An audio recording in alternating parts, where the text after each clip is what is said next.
Magandang hapon guys, nandito ako sa likod. Yan, ito ako sa likod na ano kami ng halaman. May mga pananim din dito guys, oh. Bali diniligan lang namin kasi sa init ng panahon. Kailangan siya didiligan para mabubuhay. Karating ko lang guys, galing sa trabaho. Diretso kaagad ako rito para makikita yung likod namin. Okay. Saka may ano kami dito guys, oh, may tubo kami. May medyo makalat yung likod namin dito dahil nga marami siyang damo. Uy, ang bayabas kaya namunga umangga. Okay. Ayan.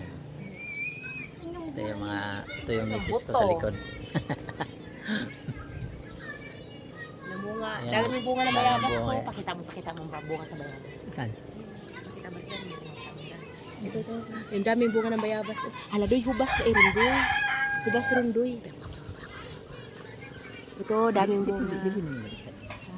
Daming bunga ang bayabas. Maliliit pa. Ayun o.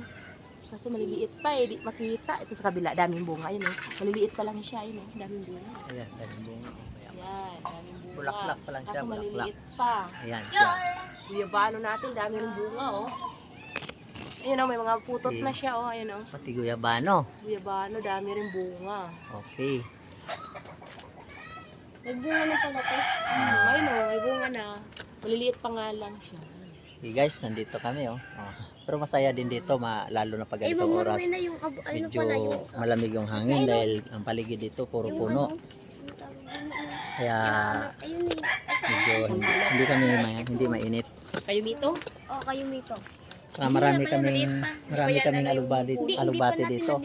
Alalaki ng dahon. Huwag mo diligan yan. Malaking puno na yan. Ito, lalaki ng dahon. Kapag na alang-alang yung mamatay yan. O, ipasok mo na yan doon. Loy, Ito naman siya ipasok mo yan doon sa CR na lang pambuhos. star apple. Star apple. apple.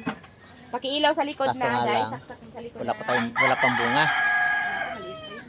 Maliit pa siya. Pawis natin mukha natin guys. Kaya kararating lang natin galing trabaho. Hubas ka rin. Saka yung malunggay namin guys. Oh, ang daming bunga. Ito. Gulang na wala ng dahon. Daming bunga. Kaya, pagka tanim din namin to pagka siyempre kung matanda tong puno, wala ng dahon, ay papalitan namin ng buto para pag usbong sariwa ulit. Ito lang. Okay guys, hanggang dito na lang. Thank you for watching.